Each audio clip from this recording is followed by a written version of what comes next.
বঙ্গে পরিষদীয় দলের পর এবার লোকসভাতেও মেরে চুরমার তৃণমূল। মমতা অভিষেকের উদ্ধত্তের রাজনীতি থেকে বেরিয়ে এসে তৃণমূল সাংসদ কাকলি ঘোষ দস্তিদারের নেতৃত্বে একটি ব্লক গঠন করছেন তৃণমূলের লোকসভার বিরোধী সাংসদরা। সূত্রের খবর, বিরোধী শিবিরে ভিড় জমিয়েছেন বহু পরিচিত মুখ। তালিকায় রয়েছেন অভিনেতা দেব, জুন মালিয়া, অরূপ চক্রবর্তী, জগদীশ চন্দ্র বসুনিয়া, আবু তাহের, খলিলুর রহমান, শতাব্দী রায়, অসিত মাল, কাকলি ঘোষ দস্তিদার, প্রসূন বন্দ্যোপাধ্যায়, কালীপদ সোরেন, শর্মিলা সরকার, বাপি হালদার, মিতালি বাগ, প্রতিমা মণ্ডল, রচনা বন্দ্যোপাধ্যায়, ইউসুফ পাঠান, পার্থ ভৌমিক। সূত্রের খবর, মোট 20 জনেরও বেশি সাংসদ নতুন তৃণমূল ব্লকে থাকবেন বলেই জানা যাচ্ছে। তারা এনডিএকে সমর্থন করবেন বলে সূত্রের খবর। পরে এই সংখ্যাটা আরও বাড়বে বলেই মনে করা হচ্ছে। একদিকে যখন বিজেপি বিরোধী জোটকে সঞ্জীবনী দিতে দিল্লিতে বৈঠক করছেন সোনিয়া মমতা, ঠিক সেই মুহূর্তে কেন্দ্রীয় মন্ত্রী ভূপেন্দ্র যাদবের বাসভবনে একটি বৈঠকে অংশ নেন তৃণমূলের বিদ্রোহী শিবিরের সাংসদরা। যে ছবি সামনে আসছে তাতে দেখা যাচ্ছে ছবিতে রয়েছেন প্রসূন বন্দ্যোপাধ্যায়, বাঁকুড়ার সাংসদ অরূপ চক্রবর্তী, জগদীশ চন্দ্র বর্মা বসুনিয়া, শর্মিলা সরকার, সুখেন্দু শেখর রায় সহ আরও অনেকেই।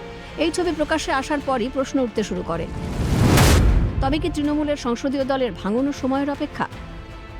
এই আবহেই স্পষ্ট হয় 20 জনেরও বেশি সাংসদ কাকলি ঘোষ দস্তিদারকে নেত্রী মেনে আলাদা ব্লক গঠন করতে চলেছেন।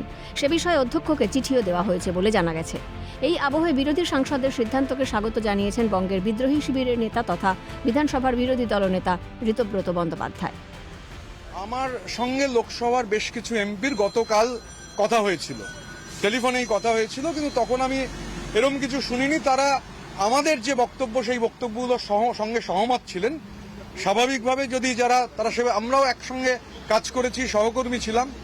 এরা সমস্ত পার্লামেন্টারি পার্টির মেম্বার, এবং পার্লামেন্টারি পার্টির মেম্বাররা, আমি যেহেতু সাংসদ নই, স্বাভাবিকভাবে পার্লামেন্টারি পার্টির মেম্বাররা যদি একত্রে বসেছেন, এটা খুব স্বাভাবিক। পার্লামেন্টারি পার্টির অধিকাংশ মেম্বার যদি একত্রে বসেন, তখন আলোচনা করেন, যদি এটা হয়ে থাকে তার মধ্যে তো অসুবিধার কিছু নেই, হতেই পারে। এই ইস্যুতে মুখ খুলেছেন রাজ্যের পুরমন্ত্রী অগ্নিমিত্রা পাল। তার মতে, তৃণমূল এখন ভেঙে চুরমার হয়ে গিয়েছে। কে ইস্তফা দিক, কি আবার তৃণমূল আছে? কি তৃণমূলে কিছু বেঁচে আছে? টুকরে টুকরে গ্যাং হয়ে গেছে তৃণমূল। সব মিলিয়ে বঙ্গের পর এবার দিল্লিতেও জোর ধাক্কা খেল তৃণমূল। স্থাবকতা ভুলে মমতা অভিষেকের নেতৃত্ব থেকে বেরিয়ে আসলেন তৃণমূলের সাংসদরা। ইতিমধ্যেই এদিন সাংসদ পদ ও দলীয় পদ থেকে ইস্তফা দিয়েছেন সুখেন্দু শেখর রায়। বাকিরা পদত্যাগ না করলেও মমতার বশ্যতা থেকে বেরিয়ে আসলেন তা বলাই যায়। ওই যে 18টা বলছো, ওই সংখ্যাটা আমার কাছে খবর আরো বেশি বাড়বে। সুতরাং তৃণমূলের ডেস্টিনি, এটাই হবার ছিল। আমি বহু আগে থেকে বলছি, এটা নিশ্চয়ই আমার সাংবাদিক বন্ধুরা ভাইরা জানেন। এটাই তৃণমূলের ভবিতব্য, এটাই তৃণমূলের হওয়ার ছিল, সেটাই হচ্ছে। তার কারণ হচ্ছে মমতাকেই মানুষ মেনে নিতে পারছে না, মানুষ পরিত্যাগ করেছে। এমএলএ এমপিরা মমতাকেই মেনে নিতে পারছে না, সেখানে অভিষেককে কি করে মেনে নেবে? এখন মমতার তৃণমূলের ভবিষ্যৎ নিয়ে উঠতে শুরু করেছে একের পর এক প্রশ্ন। ভাইপোকে বাঁচাতে গিয়ে দলের নিয়ন্ত্রণও কি হাতছাড়া হতে যাচ্ছে মমতার? প্রতীক হারাবেন মমতা?